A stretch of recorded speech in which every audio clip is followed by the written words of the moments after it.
이명박이 출국을 하면서 이게 왜 바레인으로 갔을까 하고 바레인 좀 뒤져봤는데 바레인이 굉장히 작은 나라잖아요.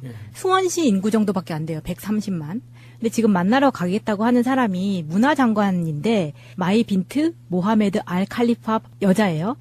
근데 이 알 칼리파라는 그 아내 수뇌부들을 보면요. 한 80%가 다 알 칼리파예요. 그러니까 다 가족? 다 한 가족이라는 거죠. 그러니까 알 칼리파가 국왕이기도 하고 왕족이. 이 사람이 40년째 집권을 하고 있고 이 나라는 세습군주제라서 의회도 해산을 해버리고 정당도 금지가 돼 있는 거예요. 다만 임기 4년에 자문의회가 있을 뿐인데 우리나라하고 관계는 76년에 수교를 했지만 그때 대사관을 만들고 나서 99년에 폐쇄를 하거든요. 근데 이명박 때 그러니까 2011년 말에 다시 주 바레인 대사관으로 승격을 시키면서 대사 관저를 만듭니다. 근데 그때 2012년에 대사의 대리로 꽂은 사람이 유준하라는 사람이에요. 나중에 이 사람을 대사로 승격을 시키기도 하는데 이 사람이 어떤 사람이냐면 MB 시절에 대북정책협력과장을 했다가 외무부에서 그랬다가 청와대 국정기획수석실 및 의전비서관실로 옮겨갑니다.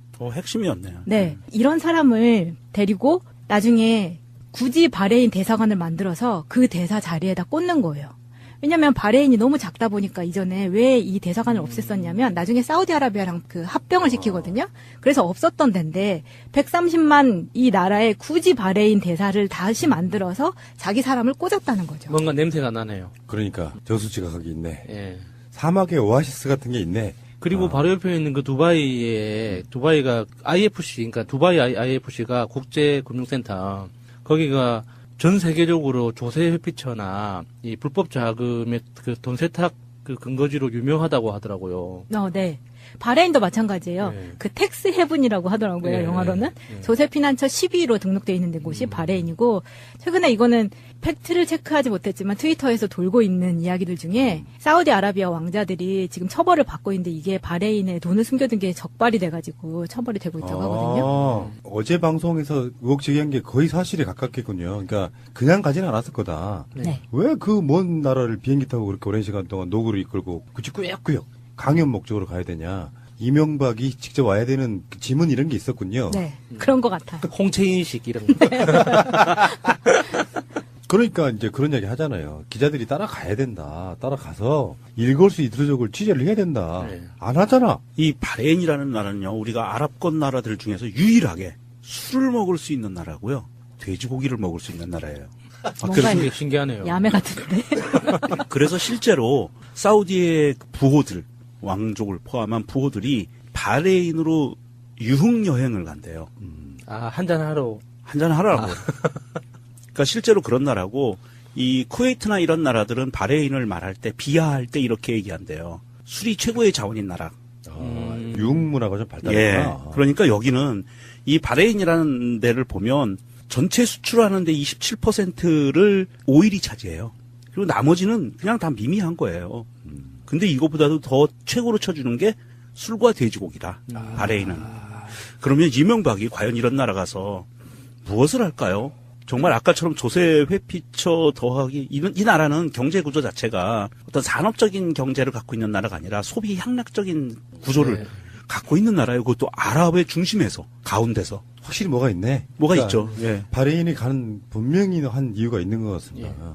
짧은 기간 갔다가 오는 거니까 갔다 오기 시작하면은 이제 본격적으로 수사가 진행될 텐데 어마어마한 의리와 권력으로 뭉쳐져 있는 것 같지만 결국엔 내가 살아야 되잖아요. 예를 들어서 김관진이 내 선에서 다 알아서 한 거다. 요 일을 지금까지 범죄를 그러면 예를 들어서 김관진이 징역 10년짜리가 되는 거고요. 이명박이 시켰다 그러면 징역 2년짜리가 되는 거예요. 예를 들자면 그렇다는 거예요. 그 정도 비교가 되니까 그 김관진이 포승줄이 묶여서 나오는 그 표정을 보고 있으면 그런 생각이 들다 봐. 어디까지 풀어야 되나.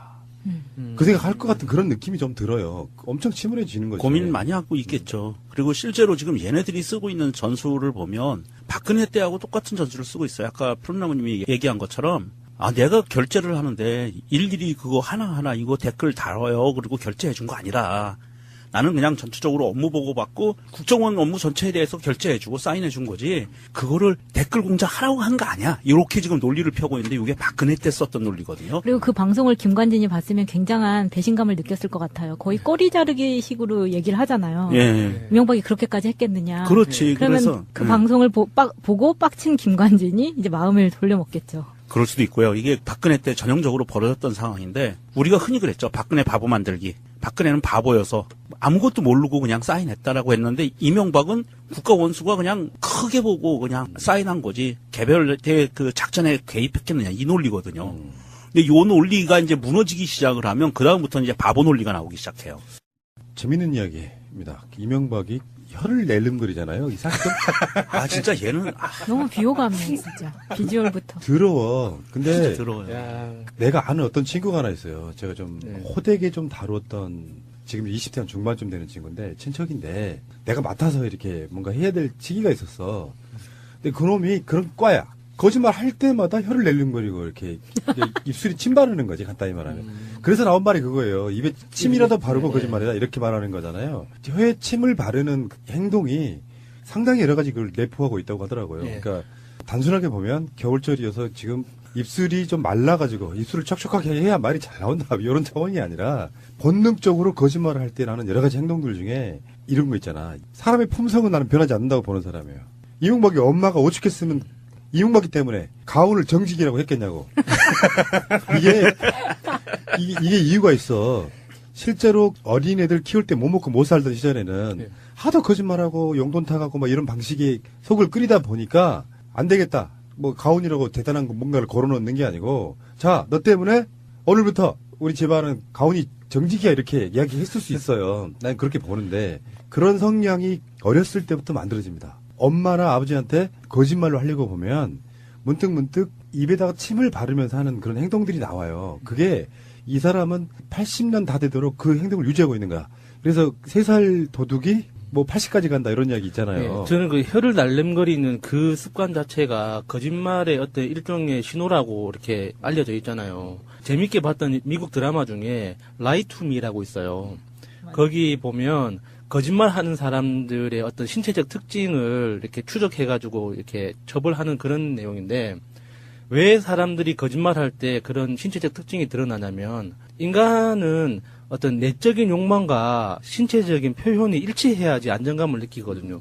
그러니까 거짓말을 할 때라도 내가 상대방이 거짓말이라는 걸 모를 거야라는 확신이 있어야지 지금 내적인 안정감을 느낀단 말이죠. 그래서 거짓말할 때 코를 만지거나 다리를 꼬거나 뭐 팔짱을 끼거나 여러 가지 이제 신체적 그 제스처를 취해야 되는데 기자회견 같이 고정된 상황 있죠. 팔을 내리고 아무것도 만질 수 없는 상황에서는 어떻게든 이제 내가 거짓말을 성공했다는 신호를 드러내야지 이제 정신적으로 안정감을 느낀단 말이죠. 그 중에 가장 작은 에너지를 들이고 할 수 있는 게 대표적인 게 눈 깜빡이는 거.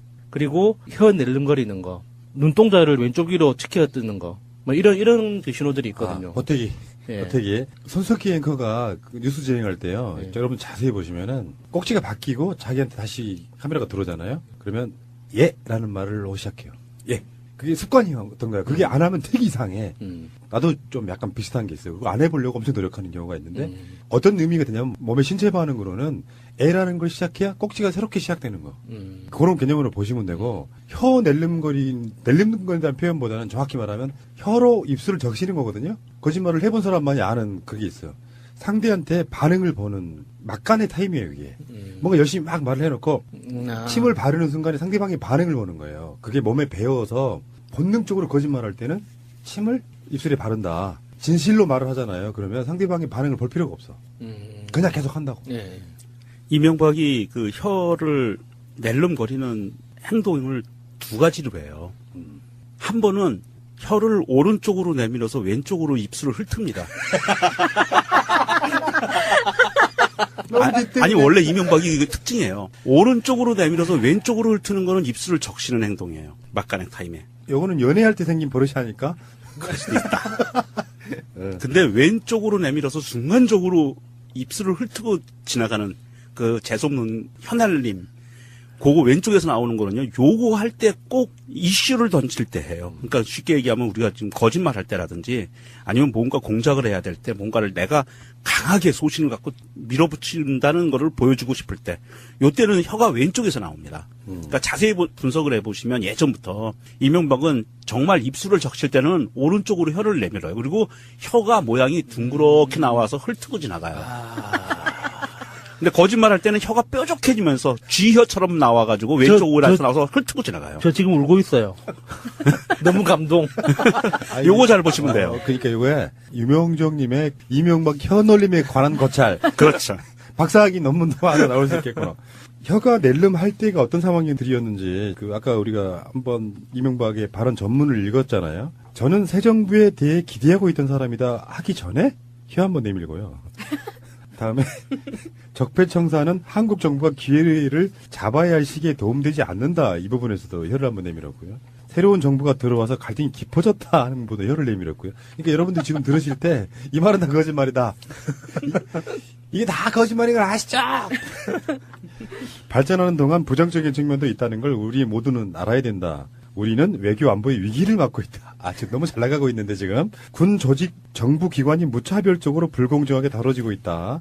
정부가 힘을 모아서 앞으로 전진해야. 그래서 뭐 혀를 총 7번 이렇게 내밀었다고 하는데 그 어떤 부분이 거짓말이라는 표현보다는 이명박이 발언했던 그 전문 자체가 거짓말이라고 보는 게 맞을 것 같아요. 그중에 특정한 시점들에서 혀를 내밀었다는 게 이게 거짓말이냐 아니냐 분석하는 건 사실 의미가 없어요. 그렇죠. 전체적으로 다 거짓말하고 있다 이런 생각이 좀 드는 거고. 자, 진짜 중요한 고리가 하나 더 있습니다. 여기서 꼭 나와야 될 인물이 이동관과 김재철이에요. 그러니까 이동관이 지금 같이 따라갔죠? 유인천이랑? 네. 이명박 정부에 있어서 김관진은 댓글이라든지 그런 정치 공작의 하수인이었다고 하면 이동관은 일종의 박근혜 정권 때 이정현하고 약간 같은 역할이에요. 그렇죠. 언론 조정 홍보수석 개념으로. 그래서 왜 김재철이 청와대 부근에서 유독히 음식을 많이 쳐드셨단 말이야. 김재철이. 예. 그리고 청와대 불려가서 조인트 맞았단 말은 이 언론계에 다 알려진 얘기예요. 이제 그 실행을 한 당본인 당연하지. 홍보수석이니까 언론 담당이잖아요. 그래서 김관진 다음에 소환될 사람이 이동관이라는 설이 가장 유력해요. 그 부분에 있어가지고는 그 언론 장악이라든지 언론 블랙리스트 이런 부분은 다 이동관의 작품일 가능성이 높은데, 그래서 이동관이 이명박의 언론 담당답게 지금 이명박이 바레인으로 가기 전에도 그 이야기를 막 했는데 법에서 인정된 유죄 댓글은 0.45%다. 그런데 실제로는 1.15%란 말은 지금 그 법에서 유죄로 인정된 거, 그러니까 허술한 수사 속에서도 인정된 게 0.45% 이렇게 주장하고 막 이런 정확하지도 않은 팩트를 갖고 계속 모면해 보려고 하는데, 이 상황에서 이명박이 바레인으로부터 들어오면 며칠 안에 이동관이 블랙할 가능성이 저는 높다라고 보거든요. 그렇죠. 아마도 지금 이제 이런 그 어떤 범죄 혐의를 잡고 수사를 할 때는 말단 조직부터 치고 들어가는 거거든요. 그래서 점점 올라가는데 김관진이를 친 상태에서는 이제 그 이명박의 턱 밑에까지 올라가 있는 상태고요. 이동관을 치게 되면은 거의 이제 콧등까지 올라간 거라고 봐야 되죠. 그리고 이 이동관이 지금 언론 플레이, 얘는 언론을 갖고 장난치던 애들답게 언론 플레이를 하는 게 몇 퍼센트 이거 중요한 거 아니에요. 전혀. 왜냐하면 10만 건 중에 하나라도 불법이 있으면 불법으로 처벌받는 거거든요. 그렇지. 이건 몇 퍼센트의 개념을 갖고 얘기하면 안 되는 거예요. 하긴 했단 얘기죠. 그렇죠. 하긴 했다는 거니까 처벌받는 건 정당한 거예요. 그래서 여전히 이거 언론 플레이질을 하고 있다. 이동관이 그러는 거고, 이제 이명박이 갔다 오면 뭐잖아.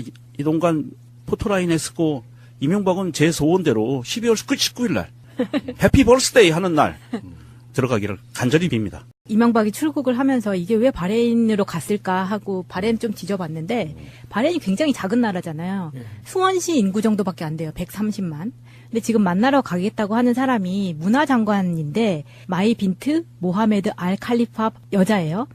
근데 이 알 칼리파라는 그 아내 수뇌부들을 보면요, 한 80%가 다 알 칼리파예요. 그러니까 다 가족?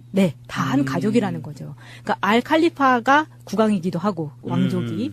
이 사람이 40년째 집권을 하고 있고, 이 나라는 세습군주제라서 의회도 해산을 해버리고 정당도 금지가 돼 있는 거예요. 다만 임기 4년에 자문의회가 있을 뿐인데, 우리나라하고 관계는 76년에 수교를 했지만 그때 대사관을 만들고 나서 99년에 폐쇄를 하거든요. 근데 이명박 때, 그러니까 2011년 말에 다시 주 바레인 대사관으로 승격을 시키면서 대사 관절을 만듭니다. 근데 그때 2012년에 대사의 대리로 꽂은 사람이 유준하라는 사람이에요. 나중에 이 사람을 대사로 승격을 시키기도 하는데 이 사람이 어떤 사람이냐면 MB 시절에 대북 정책 협력 과장을 했다가 외무부에서 그랬다가 청와대 국정기획수석실 및 의전 비서관실로 옮겨갑니다. 핵심이었네요. 네. 이런 사람을 그러니까 이제 그런 얘기 하잖아요. 기자들이 따라가야 된다. 따라가서 일거수 이투족을 취재를 해야 된다. 네. 안 하잖아. 이 바레인이라는 나라는요, 우리가 아랍권 나라들 중에서 유일하게 술을 먹을 수 있는 나라고요. 돼지고기를 먹을 수 있는 나라예요. 뭔가 신기하네요. 야매 같은데. 그래서 실제로 사우디의 부호들, 왕족을 포함한 부호들이 바레인으로 유흥 여행을 간대요. 한잔하러. 한잔 하라고. 그러니까 실제로 그런 나라고, 이 쿠웨이트나 이런 나라들은 바레인을 말할 때, 비하할 때 이렇게 얘기한대요. 술이 최고의 자원인 나라. 유흥 문화가 좀 예. 발달했구나. 그러니까 여기는 이 바레인이라는 데를 보면 전체 수출하는데 27%를 오일이 차지해요. 그리고 나머지는 그냥 다 미미한 거예요. 근데 이거보다도 더 최고로 쳐주는 게 술과 돼지고기다. 바레인은. 그러면 이명박이 과연 이런 나라 가서 무엇을 할까요? 정말 아까처럼 조세 회피처 더하기, 이 나라는 경제 구조 자체가 어떤 산업적인 경제를 갖고 있는 나라가 아니라 소비 향락적인 구조를 갖고 있는 나라예요. 그것도 아랍의 중심에서, 가운데서. 확실히 뭐가 있네. 뭐가 그러니까 있죠. 예. 바레인이 가는 분명히 한 이유가 있는 것 같습니다. 짧은 기간 갔다가 오는 거니까 갔다 오기 시작하면은 이제 본격적으로 수사가 진행될 텐데 어마어마한 의리와 권력으로 뭉쳐져 있는 것 같지만 결국엔 내가 살아야 되잖아요. 예를 들어서 김관진이 내 선에서 다 알아서 한 거다. 요 일을 지금까지 범죄를 그러면 예를 들어서 김관진이 징역 10년짜리가 되는 거고요. 이명박이 시켰다 그러면 징역 2년짜리가 되는 거예요. 예를 들자면 그렇다는 거예요. 그 정도 비교가 되니까 그 김관진이 포승줄이 묶여서 나오는 그 표정을 보고 있으면 그런 생각이 들더라. 어디까지 풀어야 되나. 그 생각할 것 같은 그런 느낌이 좀 들어요. 엄청 침울해지는 거죠. 고민 많이 하고 있겠죠. 그리고 실제로 지금 얘네들이 쓰고 있는 전술을 보면 박근혜 때하고 똑같은 전술을 쓰고 있어요. 아까 푸른나무님이 얘기한 것처럼 내가 결제를 하는데 일일이 그거 하나하나 이거 댓글 달아요. 그리고 결제해 준 거 아니라 나는 그냥 전체적으로 업무 보고 받고 국정원 업무 전체에 대해서 결제해 주고 사인해 준 거지 그거를 댓글 공작하라고 한 거 아니야. 이렇게 지금 논리를 펴고 있는데 이게 박근혜 때 썼던 논리거든요. 그리고 그 방송을 김관진이 봤으면 굉장한 배신감을 느꼈을 것 같아요. 거의 꼬리 자르기 식으로 얘기를 하잖아요. 예. 이명박이 그렇게까지 했겠느냐. 그렇지. 그러면 그래서 그 방송을 보고 빡친 김관진이 이제 마음을 돌려먹겠죠. 그럴 수도 있고요. 이게 박근혜 때 전형적으로 벌어졌던 상황인데 데리고 나중에 굳이 바레인 대사관을 만들어서 그 대사 자리에다 꽂는 거예요. 왜냐하면 바레인이 너무 작다 보니까 이전에 왜 이 대사관을 없앴었냐면 나중에 사우디아라비아랑 그 합병을 시키거든요. 그래서 없었던 데인데 130만 이 나라에 굳이 바레인 대사를 다시 만들어서 자기 사람을 꽂았다는 거죠. 뭔가 냄새가 나네요. 그러니까 저수지각이 있네. 예. 사막의 오아시스 같은 게 있네. 그리고 바로 옆에 있는 그 두바이가 IFC, 그러니까 두바이 IFC가 국제금융센터, 거기가 전 세계적으로 조세 회피처나 이 불법 자금의 그 돈 세탁 그 근거지로 유명하다고 하더라고요. 네. 바레인도 마찬가지예요. 네. 그 텍스 헤븐이라고 하더라고요. 네. 영어로는. 조세 피난처 10위로 등록되어 있는 곳이 바레인이고 최근에 이거는 팩트를 체크하지 못했지만 트위터에서 돌고 있는 이야기들 중에 사우디아라비아 왕자들이 지금 처벌을 받고 있는데 이게 바레인에 돈을 숨겨둔 게 적발이 돼가지고 처벌이 되고 있다고 하거든요. 어제 방송에서 의혹 제기한 게 거의 사실에 가깝겠군요. 그러니까 그냥 가지는 않았을 거다. 네. 왜 그 먼 나라를 비행기 타고 그렇게 오랜 시간 동안 노구를 이끌고 굳이 꾸역꾸역 강연 목적으로 가야 되냐. 이명박이 직접 와야 되는 그 지문 이런 게 있었군요. 네. 그런 것 같아요. 홍채인식 이런 거. 우리가 흔히 그랬죠. 박근혜 바보 만들기. 박근혜는 바보여서 아무것도 모르고 그냥 사인했다라고 했는데 이명박은 국가 원수가 그냥 크게 보고 그냥 사인한 거지. 개별 그 작전에 개입했겠느냐 이 논리거든요. 근데 요 논리가 이제 무너지기 시작을 하면 그 다음부터는 이제 바보 논리가 나오기 시작해요. 재밌는 이야기입니다. 이명박이 혀를 내름거리잖아요. 이 사건. 진짜 얘는 너무 비호감이에요, 진짜. 비주얼부터. 더러워. 근데 들어요. 야, 내가 아는 어떤 친구가 하나 있어요. 제가 좀 네. 호되게 좀 다뤘던 지금 20대 한 중반쯤 되는 친구인데 친척인데 내가 맡아서 이렇게 뭔가 해야 될 시기가 있었어. 근데 그놈이 그런 과야. 거짓말 할 때마다 혀를 낼름거리고 이렇게 입술이 침 바르는 거지, 간단히 말하면. 그래서 나온 말이 그거예요. 입에 침이라도 바르고 거짓말이다 이렇게 말하는 거잖아요. 혀에 침을 바르는 행동이 상당히 여러 가지 그걸 내포하고 있다고 하더라고요. 예. 그러니까 단순하게 보면 겨울철이어서 지금 입술이 좀 말라가지고 입술을 촉촉하게 해야 말이 잘 나온다 이런 차원이 아니라 본능적으로 거짓말을 할 때 나는 여러 가지 행동들 중에 이런 거 있잖아. 사람의 품성은 나는 변하지 않는다고 보는 사람이에요. 이명박이 엄마가 오죽했으면 이명박이 때문에 가훈을 정직이라고 했겠냐고. 이게